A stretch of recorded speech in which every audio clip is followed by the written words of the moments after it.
Ladies and gentlemen, welcome back to the House of Wall. Yes, indeed, this is Pillar to Post. Your host, the angry Viking himself, Pete Wall. I want to, welcome you all to the channel. Welcome back. And if you're new to the channel, well, welcome as well. Now, I love to do these review shows following AEW Dynamite, but I don't have that luxury, folks. I have a house full here. So I do apologize if this is the following day review of AEW Dynamite. But what a show it was. It had its hiccups. There was some flubs. But all in all, an entertaining show. There was wrestling throughout. There was drama. There was intensity. And that's what we're all looking for when it comes to a wrestling product, a professional wrestling product. There's always going to be some sort of drama going down in real life as well as in the wrestling world. But there is a big difference that drama in the wrestling world can be entertaining, whereas drama in the real world can be full of heartache, full of stress. And that's what wrestling's all about, is taking you out of the real world for just a little bit of time and giving you an hour, 2 hours, maybe 3 hours of just excitement and entertainment and just a little bit of thrill in your life. Back in the day, it was always said wrestling was not meant to drive people apart. It was meant to bring people together, and you can really see that in the AEW. The product has stayed true. It has evolved, which is good, not only for the company but for the fans as well. There's been a lot of rocky roads in their way, and there's sure to be more rocky roads ahead for AEW. But all in all, they're improving. And as a 2-year anniversary of a product, they have grown substantially. You could use the title of this name, From Pillar to Post, man. It has been a ray of sunshine in the wrestling world, and I know I like seeing that.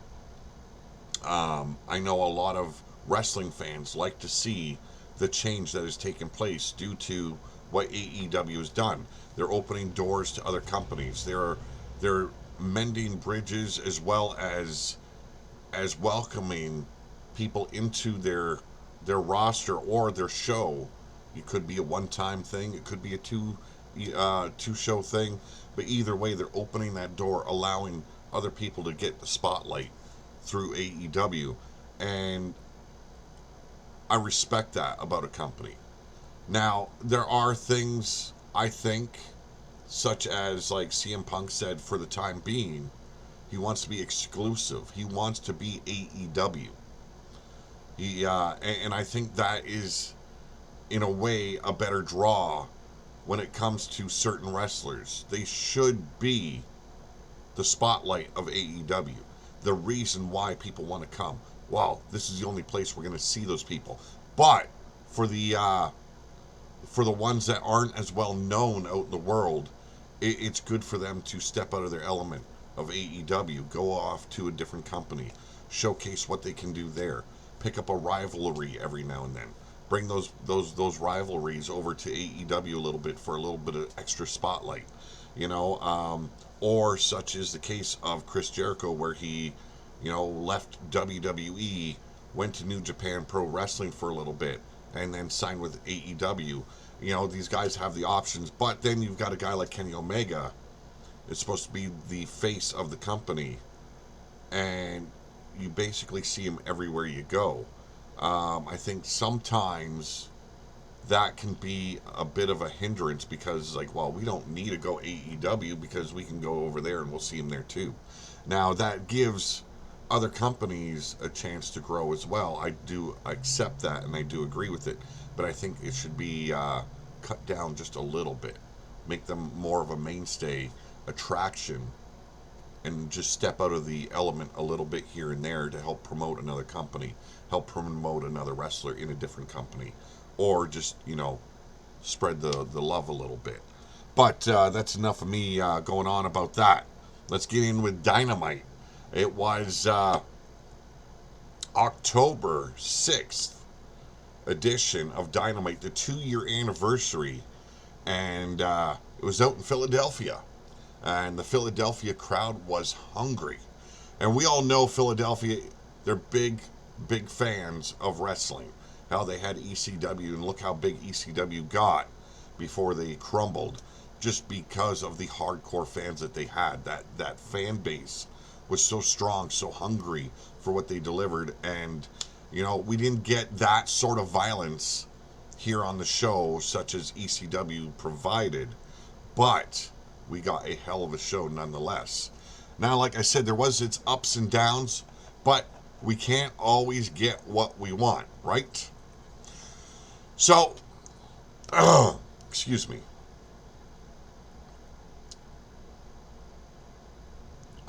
Let's see. So, we had the Elite begin the show. Yes, the Super Elite, as they were calling themselves. They were going up against Bryan Danielson, Jurassic Express, as well as Christian in a 8-man tag matchup. Now, after the introductions, the action never really stopped. It was always fast-paced, just move, move, move. And it was a nice blend between generations. You had Daniel Bryanson, or Bryan Danielson. See, I'm still getting used to that. But you had Bryan Danielson, and you also have Christian Cage, and then you have the new generation in, you know, Jurassic Express teaming up together. That is a good flavor to have. You have that experience on one side, as well as that hunger to prove yourself on the other. And then you've got just the off the wall antics of the Super Elite. Adam Cole, Kenny Omega, the Young Bucks. It's a great match. But it also came with some issues. Now, I'm not taking away anything from the matchup. There was a lot of high-flying moments that weren't very smooth. Like, there was very obvious setups for these high-flying maneuvers to take place, and I think they need to work on that a little bit, not to make it so obvious. You know, they move so quick, there's not always time to breathe, and then you have those moments where they should be selling that move, and yet they're popping back up a little bit too quick, or they're standing and allowing someone to take their time up on the top turnbuckle, do a little pose, and then finally hit their move. Things like that, or as you've seen, that power bomb of Kenny Omega's, where the Young Bucks and Adam Cole were helping him out, and he basically just fell backwards. It was an ugly looking power bomb, but in the end, the fans enjoyed the matchup. They loved every minute of it. They were right involved. They booed. They cheered. But it's a thing. They love Adam Cole. They love the Young Bucks. They love Kenny Omega. And they're supposed to be the heels, but you hear them cheering as well. And to me, they're more of a goofy heel group than they are an actual venomous, hateful, clique. But all in all, good way to start the show off. Fast-paced moments, in your face, high-flying, over the top, balls to the wall. I just think that they need to work on things. Timing, for one. Selling. You see Christian Cage all of a sudden just disappear from ringside after an incident.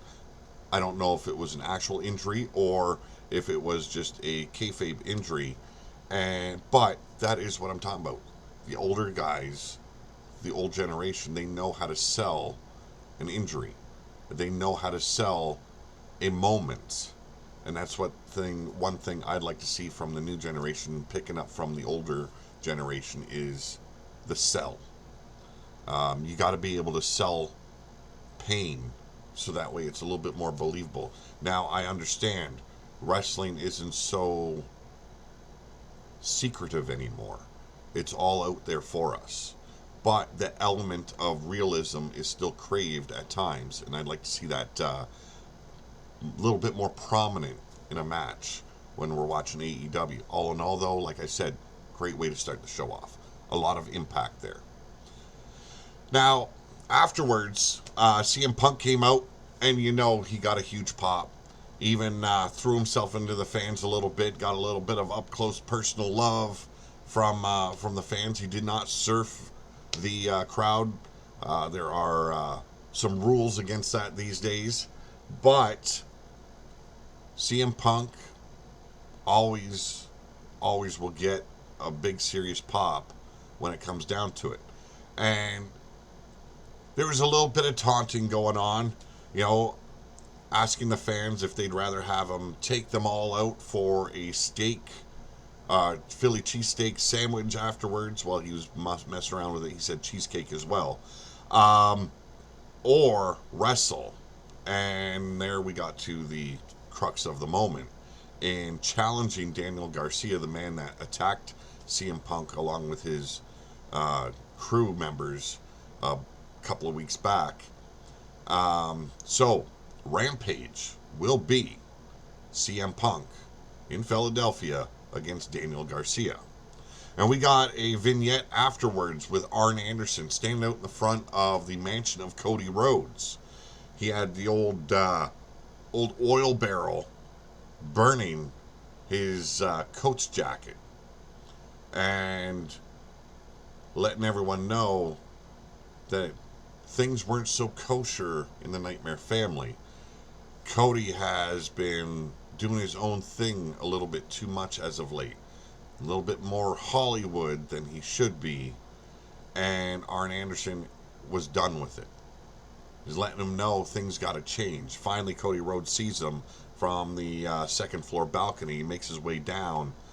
And Arn Anderson refers to the tie that Cody's wearing. And basically tells him to take it off. And wants to throw it in the barrel. Cody stops him because it's an expensive article of clothing.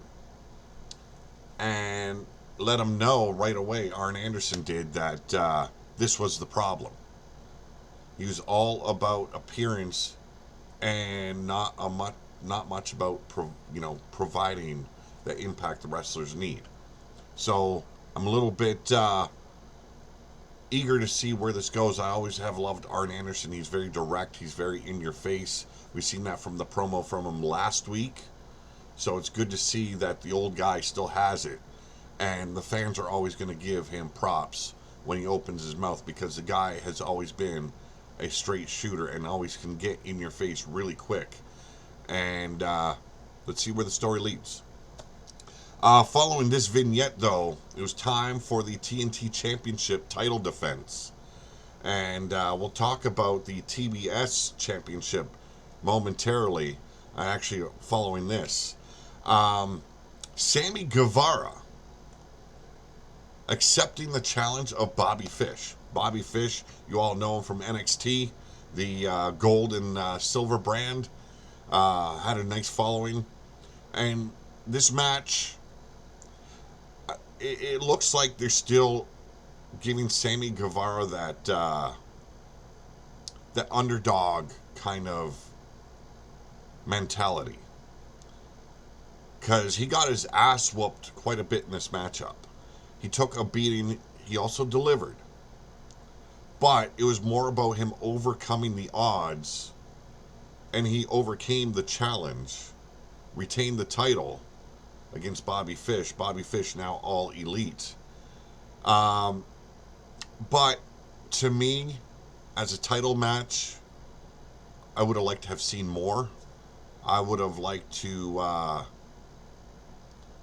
know Bobby Fish, he's into the mixed martial arts, and we've seen that a lot in this matchup, but I think a little bit too much.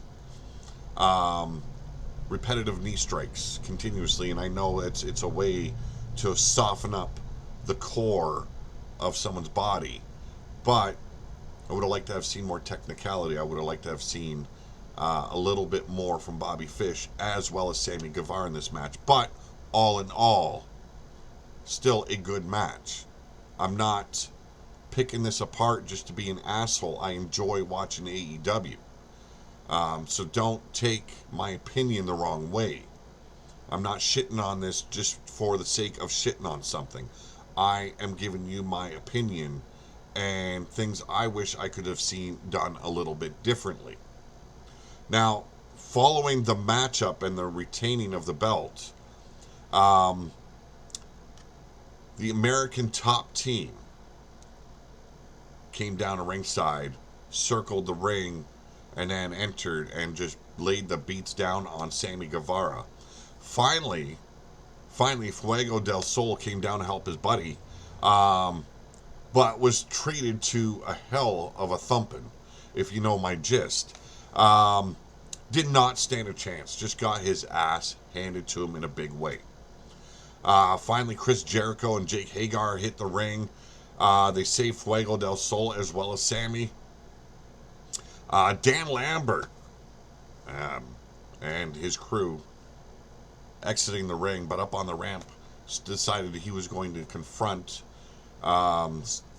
Chris Jericho again. A lot of trash talk, got a lot of nuclear heat. You heard the fans not stopping singing Jericho's song, and it pissed Dan Lambert off. And like I stated last show we did, Dan Lambert can talk. He gets a lot of good heat real quick. And I think that's what a lot of fans like. He might not be of the wrestling element, but he knows how to engage with the fans to get the right reaction. And that's what wrestling's about, getting the fans to react. But the end result would be a suggestion for a 6-man tag between the Men of the Year and Junior Dos Santos, taking on the Inner Circle in Miami next week. So, challenge accepted. Let's see how this plays out, though. It's good to see gold around one of the members of Inner Circle. Still showing that they are there, they're relevant, and going to keep entertaining. I think they could do a lot more.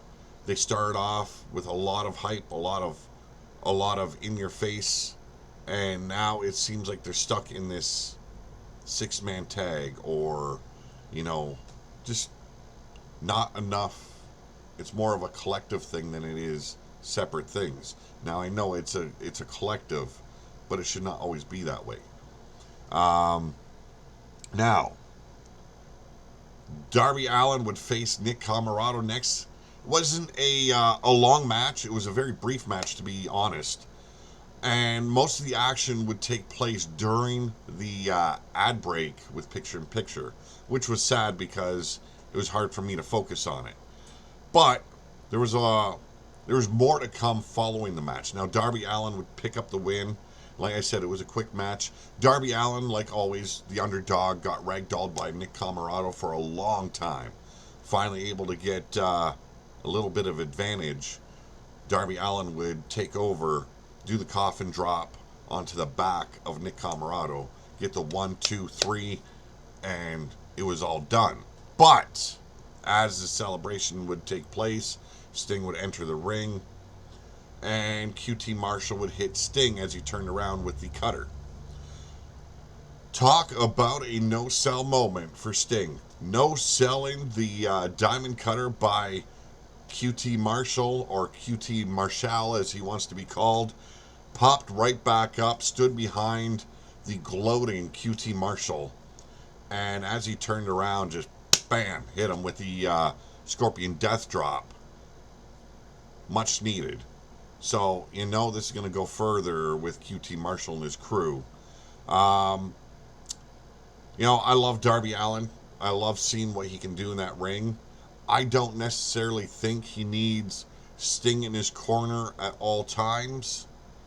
I think it's good when there is this little play where there's always other members of another team on at ringside. So having a little bit of backup helps. But I think they're making Darby Allin look a little bit weaker with having Sting in his corner every week. That's just my opinion, though. Now, afterwards, the Dark Order had a little bit more drama, but you can see that they have mended the fence that was separating them. They have broken it down and fixed the things that were going on. Now they look like a unified collective doing the whole, claw thing. And of course, I get a phone call.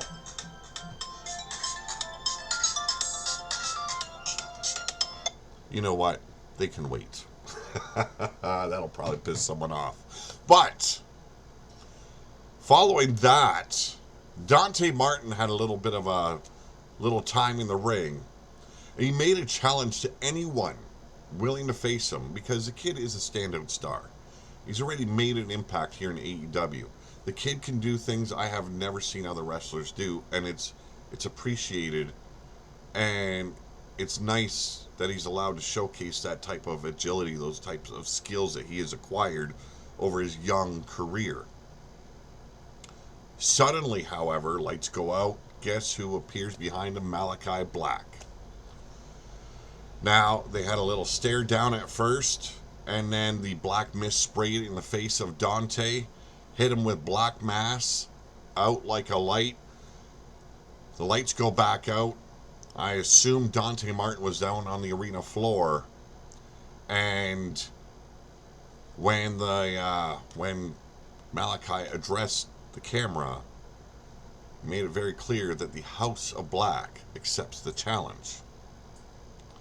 So, very, always building Malachi Black strong. I like that about it.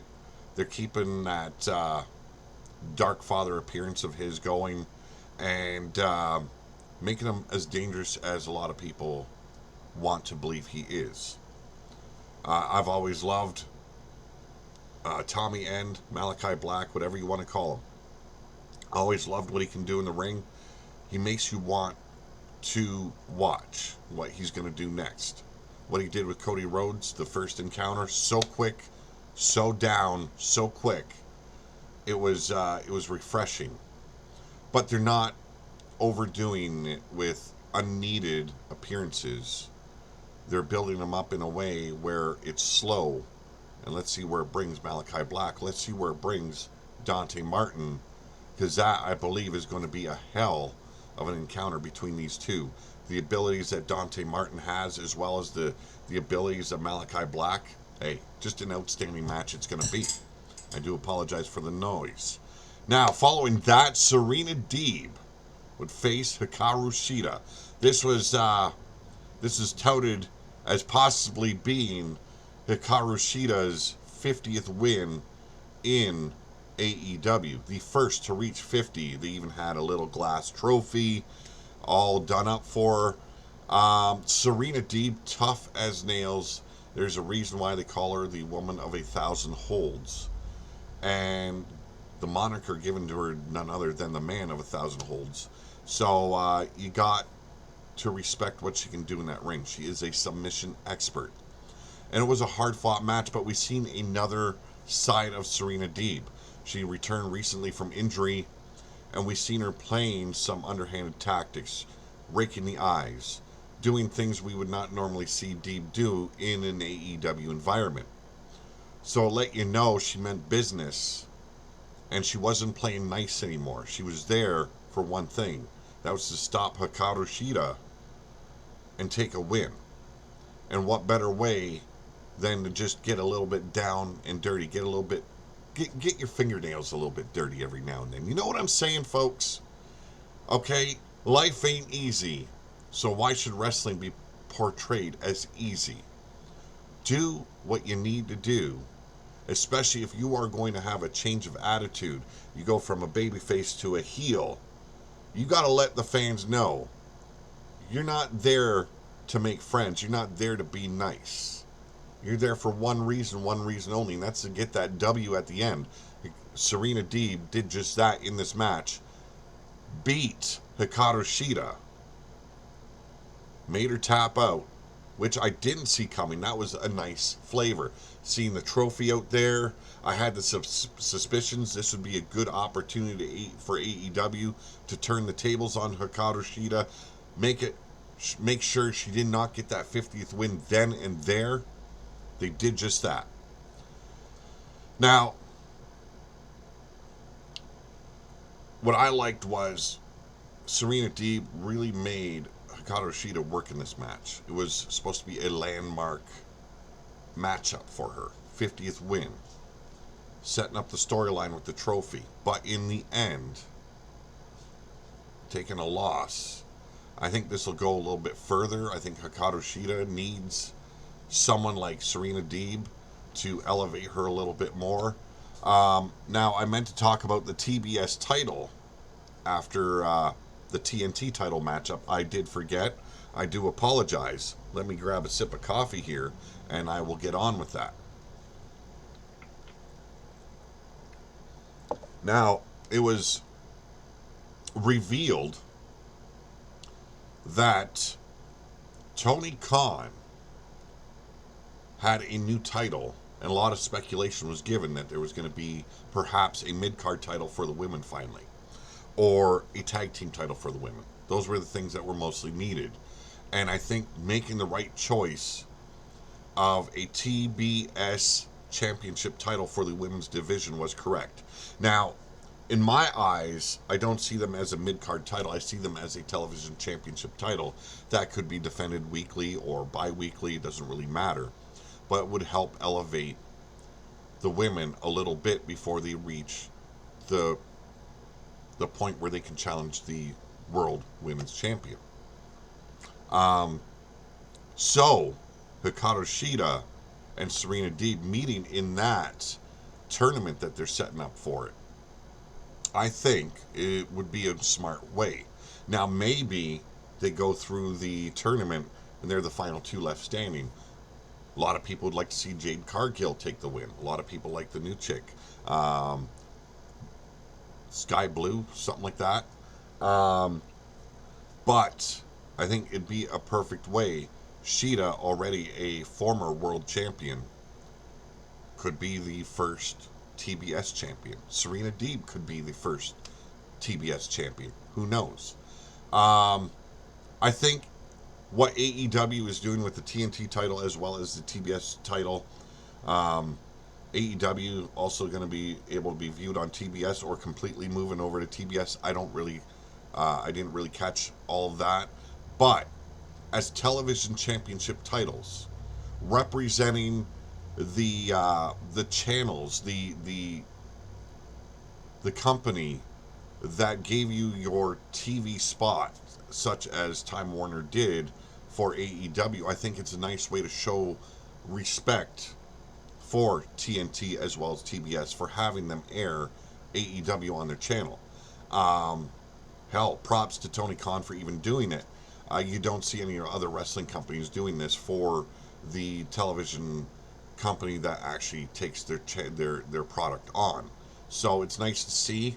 I think it's another way for Serena Deeb and Hikaru Shida to continue this feud, really bring it up to a lot more.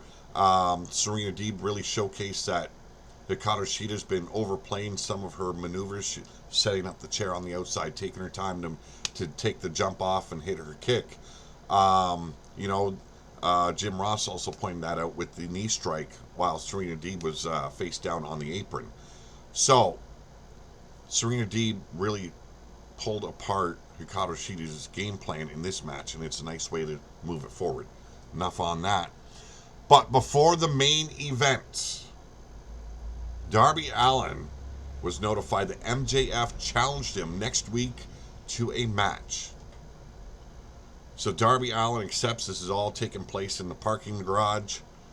All of a sudden, a limo rolls up, knowing what was going to go down, got off his skateboard to Darby Allin, attacked from behind, and then men wearing black masks, ski mask, black outfits, attacking Darby Allin. You knew right away who it was. It was the Pinnacle. I don't understand the reasoning for the masks. It's not like they hid who they were, because you seen Wardlow hit the F10 onto the barricades there on the concrete parking lot garage floor. But all in all, it makes it very adamant that there is going to be a big feud between MJF as well as Darby Allin.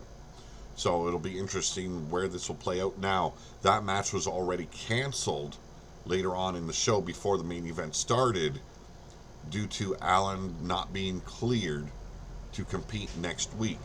So we'll see where this goes. We'll see what kind of injuries they claim that he sustained in this. Now, I'm not saying what happened doesn't hurt. Hell right, it hurts. I have taken some pretty bad falls, and there is a lot of kayfabe in a matchup. There's a lot of timing, a lot of planning, but you get thrown up in the air. When you land, you're still hurting. People got to accept that. Now, time for the main event. So, as far as I understood it, because like I stated, I've been out of the loop a little bit when it comes to wrestling due to personal life that I had to overcome, adversity that I had to tackle before I could get back into watching wrestling. So we had Pac, Orange Cassidy, Andrade, Matt Hardy, Lance Archer, Jon Moxley, and the wild card, the Joker. A casino ladder match where two men would start, much like the rules of a Rumble match, and every 2 minutes a new competitor would enter until all men were inside the matchup. Now, people could still climb up the ladder, try and get at the big casino chip at the top, but in the end, everyone's waiting to see who the Joker was. There was a lot of speculations. A lot of people want to see Braun Strowman make his way in. And a lot of people wanted to see The Fiend arrive. I don't think either of those men will be coming to AEW yet, or if ever. I'm not going to speculate on that. I think it'll be a nice surprise when they reveal who that is. But the Joker ended up being who it was, excited the fans to no end. Now, when it comes to ladder matches, was it the best ladder match you will ever see? I am going to say no. Now, I'm not just a ray of sunshine's going to shoot up rainbows up your ass because this is AEW and I prefer what AEW is doing over what WWE is doing. I'm not going to do that. I'm going to give you my opinion and share my issues that I had with the show. Now, I think this match could have done with a little bit more time, but in the end, it did what it was supposed to do. It was supposed to give you hype. There were still some hard impacts in this matchup. Because when you look at the way Pac and Andrade El Idolo have been going at each other, that hatred, that animosity that has been brewing between the two, you knew it was going to come to a head. We've seen that a lot in this match. Orange Cassidy showcasing what he can do. I liked what Pac did at the very top of the match. Orange Cassidy raised his hands up, wanted to do the pocket thing. Pac grabbing his hand saying, no, let's do this the right way. Let's wrestle. That's what everyone wants to see at this point, the evolution of Orange Cassidy. I get it. The gimmick is over with the younger fans, but there is a time and place for it. I would enjoy to see it more done in, say, vignettes, or when he's at ringside supporting his crew, or in the locker room when they bring the cameras back there. But when it's time to wrestle, I would like to see a little bit less of the little shin taps, a little bit less of the hands in the pocket. Okay? I'm not the only one, I know this. People can shit on me for saying so. It's not going to hurt my feelings, folks. Okay? So shit away. But, in the end, Matt Hardy hits the ring after Andrade El Idolo. We've seen something from Matt we haven't seen in a while. He took a gruesome hit to the head where it was a German suplex off of the scaffolding and was supposed to go through the table, but his head bounced off the concrete. So we haven't seen him on top of a ladder in a while, at least I haven't. So seeing him do the patented Matt Hardy leg drop and hitting his maneuver through the table, it was nice to see. took out, I believe it was Orange Cassidy. I could be incorrect. Um, but hell, I'm working with the next night. But when John Moxley hit the ring and seen Lance Archer, after Lance Archer devastated the other members that were in this matchup, John Moxley and him, wow, Archer just hit the barricade quickly, went through it, into the stands with the fans. The two brawled for a bit, made their way back into the ring. Finally, the cowboy arrives. Pulled off some cowboy shit. Yes, he did. Adam Page returns to AEW, and what an impact he made. Now, there was some spots that were a little bit, you know, the ending to this matchup, although it was the one that everyone wanted to see.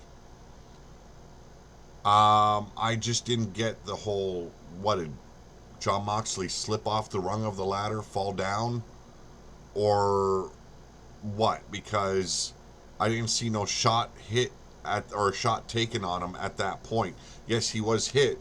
He was standing a little bit, had a clear enough time to grab a hold and steady himself. Instead, he fell down the ladder, allowed Adam Page to climb up to the ladder, grab the casino chip, and he will get a future shot at the world champion of AEW. I enjoyed the high spots. You've seen the ladders being utilized. You've seen the tables being utilized. You've seen the chairs being utilized. You know, just a TLC match with a little bit of a twist. I liked it. I enjoyed it. A big celebration for Page at the end of the match.